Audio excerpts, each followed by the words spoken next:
Let me do this. Plug this in.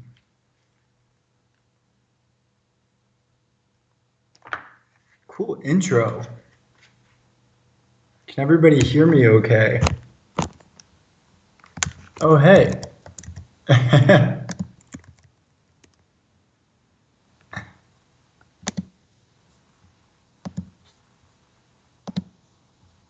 Oh, you hear me?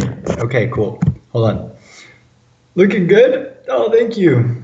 I'm feeling confused right now with the setup. This is only the second time I've done this so far, so not sure if I'm supposed to be watching myself on Twitch, but I think if I'm just going to pause that and keep the settings going. So who do we got on here? Who do we have? 7 folks. Okay, cool. So I'm going to poll the audience. What would you like to do today? I'm going to give you a couple of options. So the first is yoga philosophy discussion. The second is breath work. The third is guided meditation. And I think that's it for now. So of those 3, I don't know how to do polls on here, but that'd be cool if I could figure that out. Guided meditation. Click to claim a bonus. Twitch is a funny platform. Okay, meditation and yoga. Okay. It's probably good if I had checked beforehand what my segment was going to be called these days. Last time I was on here, I was talking about economics. Oh, and I just dropped everyone. Okay, cool. So we have a breathwork session up next. Okay. Let me just check something here, guys. Stimulus TV. What is my session even called? Okay.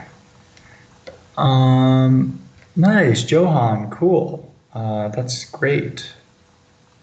Is it like holotropic breathing? Let me see. Oh, yeah. Okay, so I have not really prepared for this. Kind of last week's session got canceled. Been moving around a bunch. Talked about economics for about an hour last time. I'm just going to do what I typically do every Monday morning at 8 a.m. on the Kensho Health platform, which is lead breathwork, and then a guided meditation. And so rather than just talking into the monitor, because if we're going to talk about philosophy, I'd love to have like a dialogue. The last session I was talking about economics into a black hole for an hour, so it was a little bit bizarre. Although I do appreciate it. Okay, thank you. So, taking it away. Let's take a deep breath together.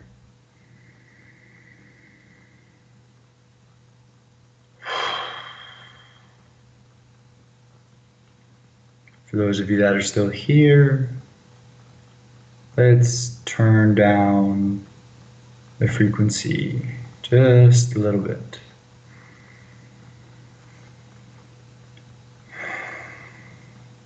It's amazing what the breath can do for us all. It's a really powerful practice. I typically do it every morning.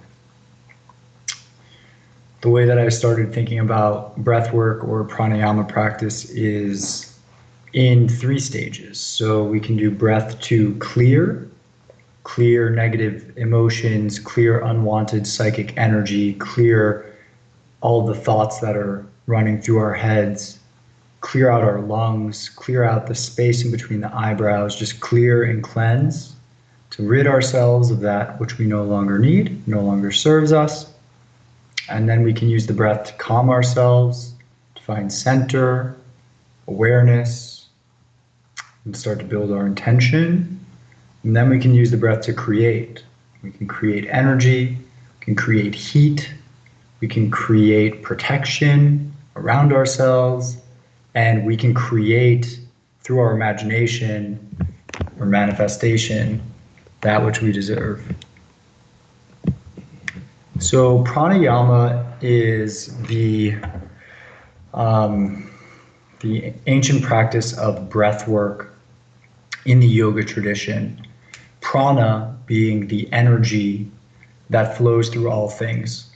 And prana would be similar to chi in the ancient kind of Taoist tradition, where chi is just this force, or the force in Star Wars. That's probably what you could liken prana to. Pranayama is the act of controlling the breath. It is the step before concentration in the 8 limbs of yoga. Ah, cool. Thanks, I want to be your Chromio. I appreciate you asking. So I'm glad to hear that you're with me. But it's basically breath work. And there was one of the foundational texts of yoga was called the Yoga Sutras of Patanjali. We believe it was sometime before Christ that it was written. Unclear when it was first put into writing, but it's a tradition that's been passed down through generations of yogis. And essentially, it lays out the science of yoga. And the first sentence is Yoga Chitta Vritti Naroda in Sanskrit, which means yoga is the practice of stilling the fluctuations of the mind. And so our energy state and our mental state almost has a mind of its own. It's constantly in flux. The practice of yoga, or yoke, to connect. We connect the mind and the body and the spirit, and we can use the breath or the prana as a practice to connect. But also yoga or yoke, there's a tool, a yoke, that you use when you're farming. You actually yoke your animals, your oxen, in order to plow the field. And so we can view yoga as taking control of the mind. Yeah, so many places to learn about yoga. Our mind, to yoke our consciousness, to bring it in alignment. Our self, capital S self, also known as Brahman or Atman, which is the universal self or the collective unconscious, as Carl Jung referred to it. So that's a little bit about the breath work. Now, there are 4 different parts to breath. Many say that there are 2. You have your inhale and your exhale. However, there's a space between both the inhale and the exhale. We inhale,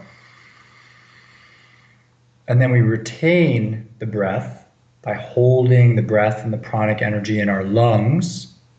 We exhale, and then we expel the breath, holding the breath out and our lungs empty. And so that's the 4-part breath of yoga. The breath that I mentioned is the language I mentioned is Sanskrit, and I have not studied Sanskrit, although when you take a yoga teacher training, oftentimes they will teach you the Sanskrit meaning of certain words or the English meaning of certain Sanskrit words. For example, ahimsa, which means compassion, and is one of the yamas and niyamas of yoga, which we can talk about another time, but those are basically like the Yoga 10 Commandments. They're the philosophies or principles that guide the way that a individual on the yoga path can interact with him or herself and interact with others. And there's also discipline, which I believe is tapas in Sanskrit. And disciplined breathwork practice, disciplined pranayama practice is a great entryway into a more meaningful, cool. Yeah, I should have, when I did TT, we didn't really go that deep into Sanskrit. We spent more time on the practical side of leading classes, but I know a lot of other teacher trainings go much deeper into kind of the root words, and there's a lot of value to that as well.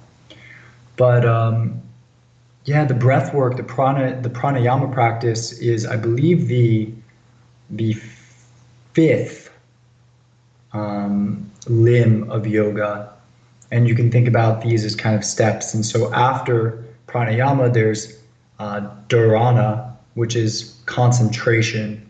And so we clear the mind, we clear the pranic force through the breath, and then we can better focus our attention. And then eventually, when we cultivate that one pointed focus, that one pointed concentration, then we can enter a state of dhyana, which is meditation. And beyond dhyana, there's samadhi, which is kind of that nirvana as it's been described.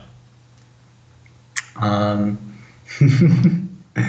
love this. Thanks for staying along. I've already lost a lot of people, but that is a little bit of a yoga lesson for now. And let's do some breath. Fuck it. Okay, here we go. Find a comfortable seat wherever you are. You can sit in a chair. You can sit cross-legged on the floor. You can sit cross-legged in a chair, which I'm about to do, if you prefer. Start to feel yourself breathing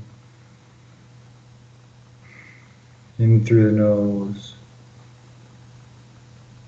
and out through the nose.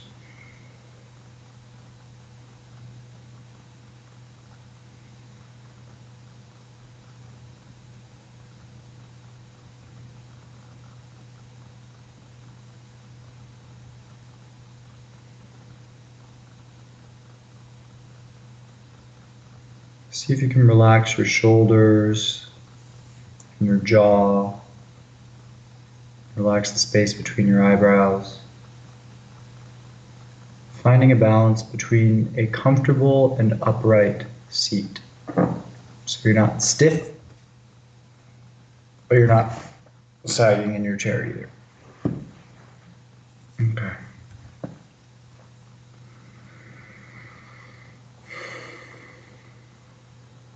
First practice that we'll do to cleanse the mind, body, and spirit is called Kapalabhati breathing.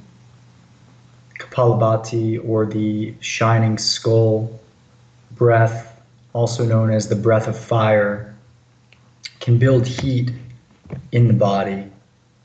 And essentially what it is it is a rapid sequence of exhalations where we are drawing our low belly up and in with every exhale. We're pumping our diaphragm. The sound that we make, the quality of the breath, is kind of like fogging a window, where except we keep the lips sealed and we exhale through the nose. So it sounds like this.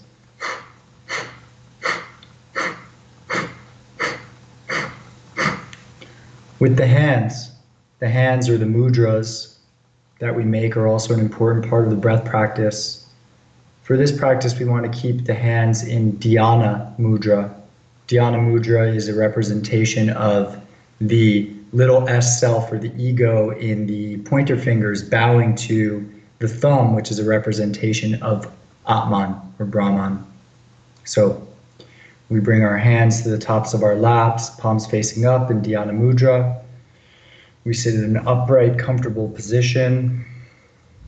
Exhale, inhale. Exhale, inhale. Exhale. And on the next inhale, we'll begin.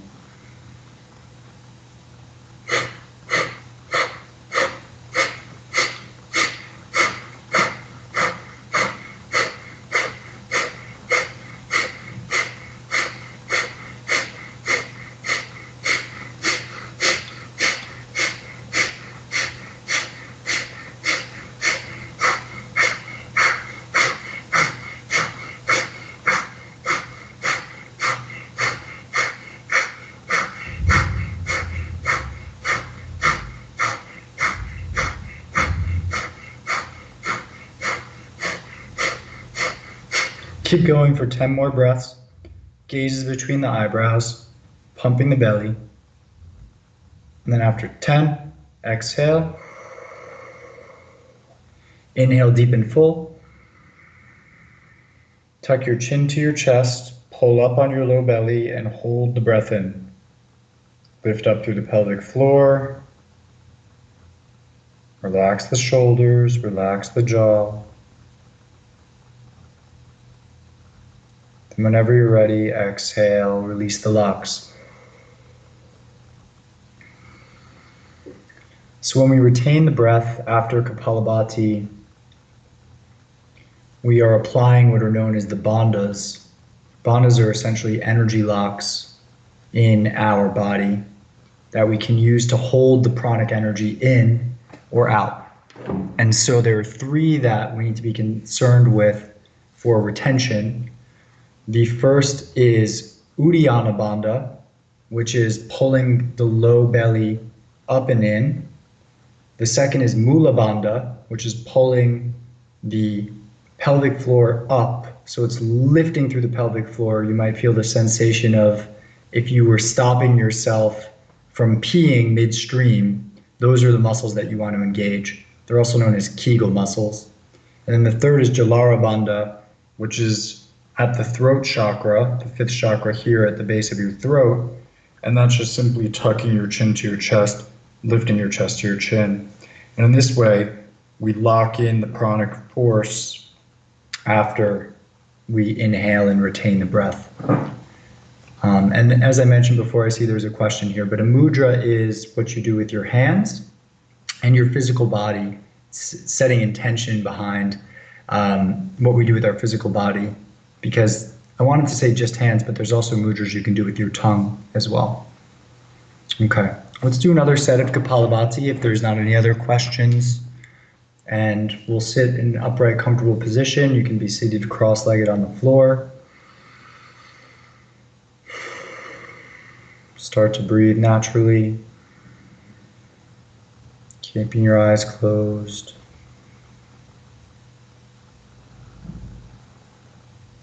You can start to deepen the breath. Inhaling through the nose, exhaling through the nose. Gaze is between your eyebrows.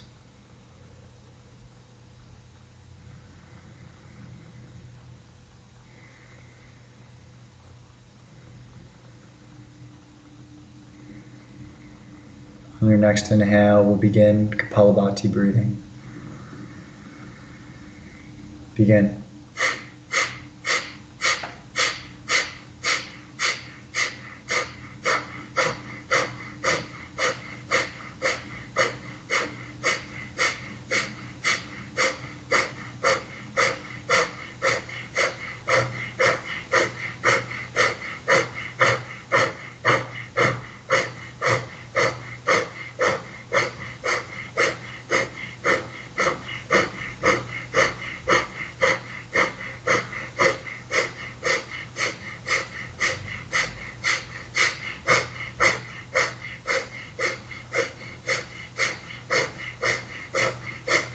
Exhale all of your air out. Inhale through the nose, deep and full, filling up the lungs. Hold the breath at the top. Tuck the chin to your chest. Pull the low belly up and in. Pull, lifting up through the pelvic floor. Relax the shoulders. Gaze between the eyebrows. Jaws relaxed. Lips are gently sealed.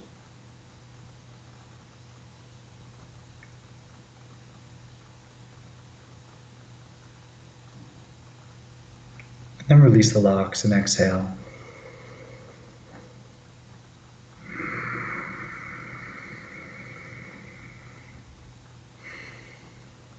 Checking with yourself. See what's changed in your physical body, in your mental state, just by simply practicing conscious control of the breath for a few minutes.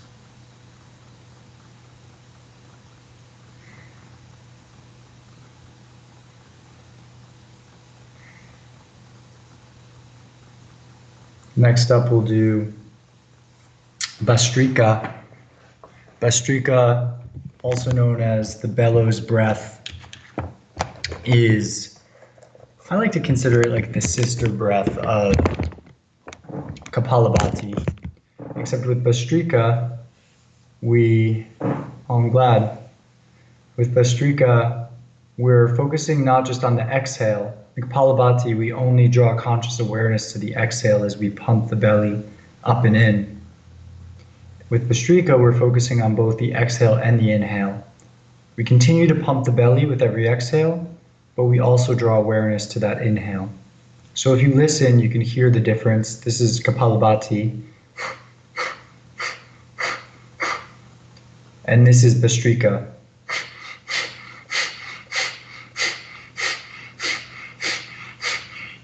So you can hear the difference. You can hear the difference in the intensity of the inhale.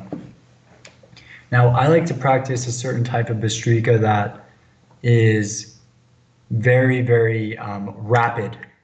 And so it sounds kind of like a dog sniffing your arm. It's a shorter breath, but it's very rapid.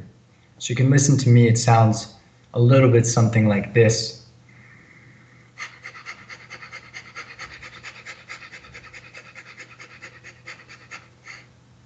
So we'll do one set of that, probably somewhere around 20 seconds should be enough, since it's our first time. And then just like at the end of Kapalabhati, we inhale to retain the breath and applied our locks, our 3 locks, Mula Bandha, Uddiyana Bandha, and Jalara Bandha. We'll do the same here. So closing the eyes, finding that comfortable seat, feeling yourself sitting. Start to breathe naturally through the nose.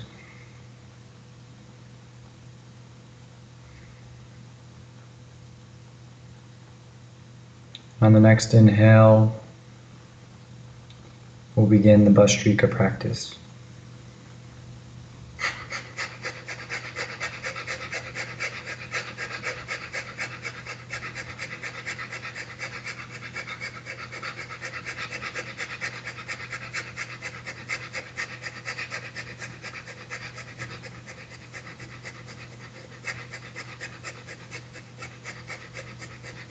Five, 4, 3, 2, 1. Exhale all of the air out. Inhale, filling up the lungs through the nose. Apply the locks, tuck the chin to your chest, lift up the low belly, pull up on the pelvic floor. Relax the shoulders, relax the jaw, gaze between the eyebrows. And then release. Check in with yourself after that breath. What's changed? Maybe you feel a bit more energized. Maybe you feel a bit more light, surrounded by light. Maybe nothing's changed. Just an opportunity to notice your energetic field, notice your internal state of consciousness. Notice the quality of your thoughts and feelings. And hopefully witness how practicing the breath can change those states, certainly over time. So those were 2 clearing practices. As I mentioned, you can use the breath to clear. You can use the breath to calm as well. And so the next breath is one of my favorites. It's called Nadi Shodhanam, or alternate nostril breathing. And so what we're going to do is we're going to intentionally flow prana through one nostril at a time in order to help us come to center. In the yoga tradition, it is said that there are 72,000 psychic energy channels that flow through our physical body. These channels are meant to carry prana throughout the body, and they quite align nicely with the nervous system. I'm glad to hear, Max. And so it's pretty cool because those nadis run on different channels through the body. There's one that runs through your left side, one that runs through your right side, and then there's the central nadi channel, the Sushumna channel, which runs through your center. And the practice of Nadi Shodhanam is to bring our energy to the center. Another thing I find cool about the nadis is that they're like the energy roads of our being. And then you have these things called chakras, which there are 7 major chakras that run up the spinal column inside of your body. And the yogis never dissected anyone or took apart bodies, but the chakras align very nicely with both the glandular system and with bundles of neurons in our bodies, where neurons kind of intersect and intertwine. So it's pretty cool. I think the yogis had an accurate science simply by becoming aware of their internal state of being and where they felt energy in their being. And so the chakras, there's 7 of them. They run up from the base of the spine at the pelvic floor to the space just below the belly button, to the stomach, to the heart behind the breastbone, to the base of your neck by your thyroid gland, your third eye point where you have your pituitary gland or your third eye of intuition, and then at the crown of your head, the 7th chakra where the pineal gland is. Pituitary gland is the gland that actually moderates the rest of your glandular system, and the pineal gland moderates the pituitary. So it's super, super interesting just how accurate the yogis were able to be with this science of experimentation of self. Okay, so enough out of me on that one. Let's get to the practice. Left hand, Dhyana Mudra, again, bowing the little self, ego to the big self, the thumb or Brahman. And then with the right hand, we're going to do like a live long and prosper Star Trek move. And then we're going to drop the 2 middle fingers down to the base of the palm. And we're going, well, if you can't drop it all the way down because it's a new kind of strange feeling potentially, you can keep those fingers up. But the key is that your right thumb is going to be used to close your right nostril, and your right ring finger is going to be used to close your left nostril. We will do an inhale count of 8 and an exhale count of 8 as well. So first we'll exhale through the left nostril, then we'll inhale left nostril, exhale right nostril, inhale right nostril, exhale left nostril, and that's 1 set. Let's try to do 10 of those. Okay, here we go. Closing the eyes, coming back to the breath, maybe releasing a sigh through the mouth. Letting go of excess energy.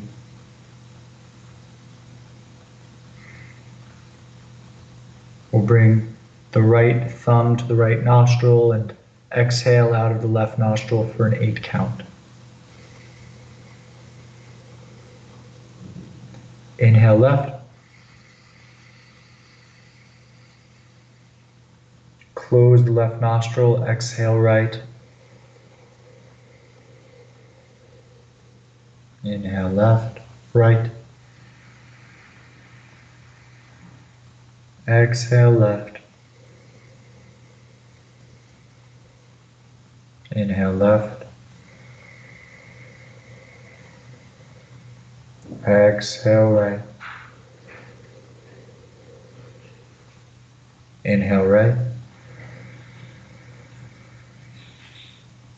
Exhale left.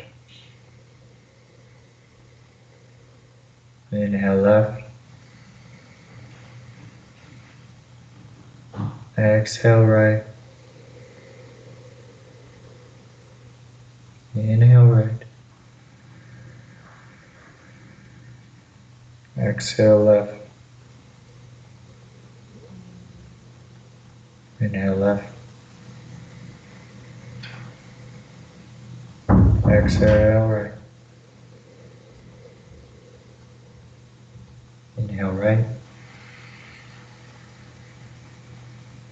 Exhale left.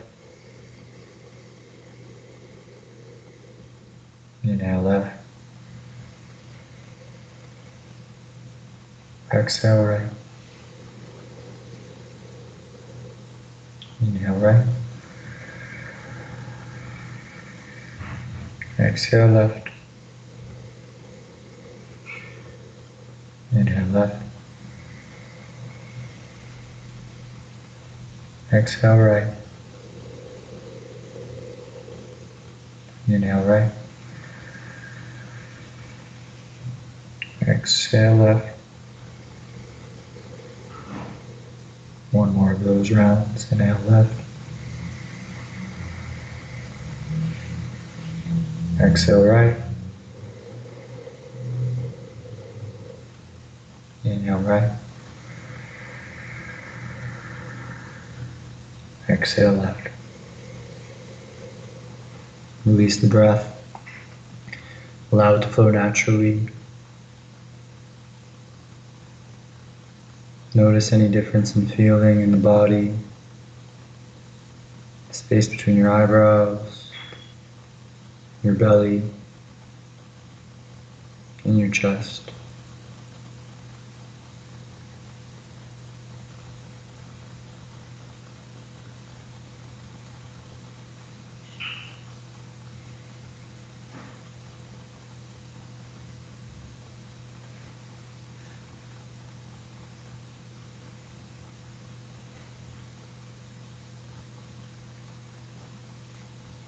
Thank you, Elaine, from Connecticut.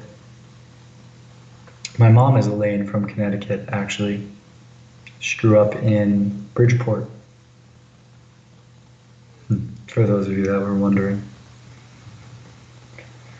So that is Nadi Shodhanam. It is a really powerful practice to find stillness and calm when we feel hyperactive at the office. Maybe we've been in front of the computer for too long. Great opportunity to step outside. You can even go to the bathroom, sit in the stall, and just do, 5 or 10 minutes of Nadi Shodhanam just like that. I'll slow you down. I love it. It's an incredible practice. The next practice that I want to do is a practice to build our creative capacity, to help cultivate our imagination. We can use our awareness of the breath in our body to imagine the prana flowing to different parts of ourselves simply by drawing awareness to them. It's extremely powerful. And I think this is incredible training for manifesting in the external world. So what we'll do is I will call out a part of the body and we will inhale to that part of the body and then we will exhale back all the way through our body to the crown of our head. So I might say right foot, and we'll inhale to the right foot, and then we'll exhale all the way back up to the crown of the head. Left foot, inhale to the left foot, and then back up to the crown of the head. Stomach, etc. So we'll do one set of this practice with the eyes closed. I grew up in Dix Hills, New York, on Long Island. Thanks for asking, Robe Goddess. And so we'll do this practice together, and then probably a quick meditation before we call it a day. Okay. So closing the eyes.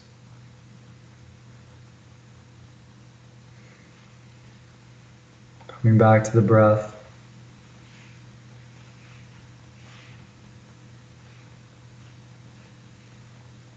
Feeling our chest rise and fall with every inhale and every exhale. Left hand in Dhyana Mudra, right hand in Vishnu Mudra. And in between each of the call outs, we're going to use the Vishnu Mudra to do a purifying pranayama. So we'll inhale both nostrils for 4, hold and apply the locks for 12, and then exhale left nostril for an 8 count. One more time, that's an inhale for 4, hold for 12, and then exhale for 8. And that's in between the manifesting breath. So here we go. Let's do one purifying breath together. Inhale both nostrils. Hold. Exhale left. Inhale to your right foot. Exhale, follow the breath back up to the crown of your head. Inhale.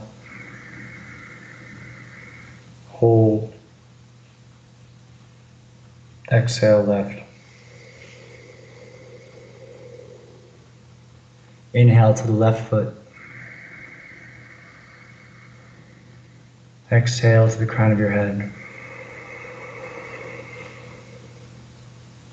Inhale, purifying breath.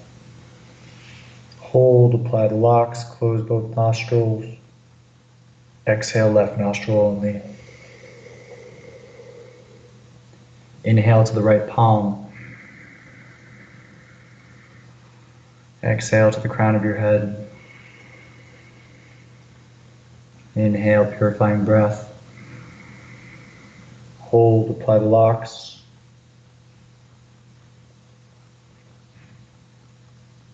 Exhale, left nostril. Inhale to the left palm. Exhale to the crown of your head. Inhale, purifying breath. Close the nostrils, apply the locks, lift up on the pelvic floor, relax the shoulders of the jaw, tuck the chin. Exhale, left nostril. Inhale to the stomach. Exhale to the crown of your head. Inhale, purifying breath. Hold. Exhale, left nostril. Inhale to the heart.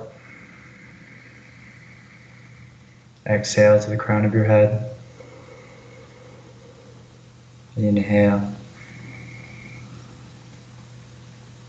Hold the breath. Exhale, left nostril.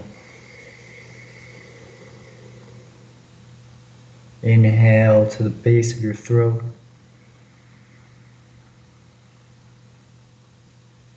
Exhale to the crown of your head.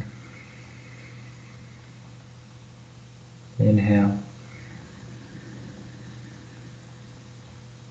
Hold. Close the nostrils, apply the locks. Exhale, left nostril. Inhale to the space between your eyebrows. Third eye point. Exhale through the crown of your head. Inhale. Hold the breath.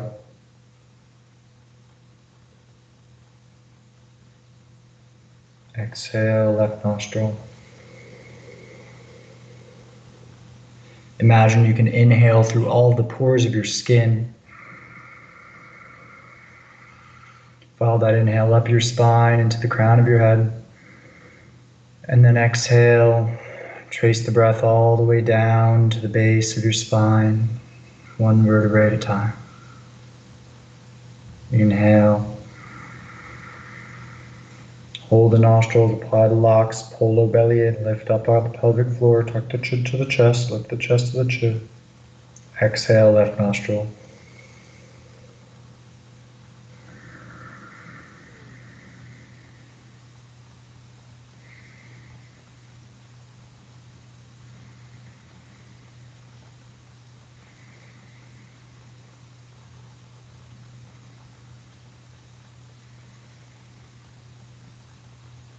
Okay. So I see some people in the comments mentioned getting faint. So I just want to take the last few minutes to answer any questions you might have on those breath practices rather than leading a guided meditation, and I'll save more time at the end of the next session. But if you start to feel faint, retention might be a new practice for you. So holding the breath in might be a new feeling. What I'd recommend is to reduce the count. So we inhaled for 4, retained for 12, and exhaled for 8. You can open your eyes if you like. You can lay down now for sure, but when you're doing the breathwork practice, you want to be sitting in an upright position, an upright, comfortable position. That can even be sitting in a chair, like Egyptian style, like I am right now. You don't need to sit cross-legged. In fact, for me, my legs go numb every time I sit cross-legged, so I probably should practice sitting cross-legged more, or just allow myself to sit in a chair and not have such ego about it. But so what I was saying is, one, you can remove the retention entirely. You don't want to breathe yourself into a place of discomfort. Even though these practices are new, it's not about building stress in the body. So if retaining the breath is making you feel faint or uncomfortable, just let go of the retention and simply focus on inhaling and exhaling. Otherwise, you can try to reduce the count. So we did 4, inhale for 4 seconds, hold for 12, exhale for 8. You can inhale for 2, hold for 6, exhale for 4. The ratio is typically 1 on the inhale, 3 on the retention, 2 on the exhale with those breaths. So in any kind of combination, you could even inhale 1, hold 3, 1, 2, 3, exhale 2, 1, 2. So that's something to keep in mind as you're practicing this. Same thing with, Kapalabhati, right? Like a teacher might tell you that you want to do 50 Kapalabhatis or, 500 exhales or whatever. That's okay, but if you start to feel that the breath is getting much shorter and the power behind your belly is weakening, and it's causing you to feel stressed, it's time to release that practice. It's time to let that go and to finish that set. There's no, yoga is about discipline, but there's also an element of releasing the ego. And with all these practices, it's actually quite interesting to watch the way that the ego creeps in to the practice. So I'm breathing deeper now. I can do 500 Kapalabhati exhales in one sitting. And so that's, that happens to me. I'm certainly guilty of that. But just be aware, be aware of the quality of your thoughts while you're doing this practice, as you are aware of the quality of your breath. So with that, I leave you. Let's close the container with the sound of Om one time, just to put a nice endpoint on this. Thank you all so much for joining today. You can donate now to help support the Stimulus TV COVID-19 relief effort in partnership with the United Nations. Please, submit a donation if this was valuable to you, if you enjoyed this session. Here we go. Closing the eyes one last time. Finding a comfortable seat. Bringing the hands to heart center, thumbs on the breastbone. Exhale all of your air out. Empty your lungs through the nose. Inhale your deepest, fullest breath of the day.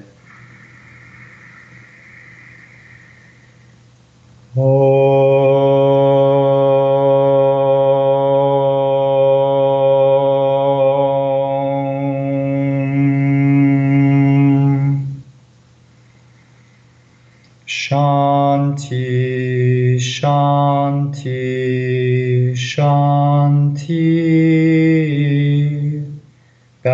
head to your hands to thank yourself for coming to this practice today.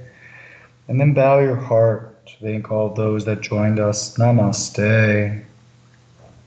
Thank you so much for your time, everyone. I hope that you have a beautiful rest of the day.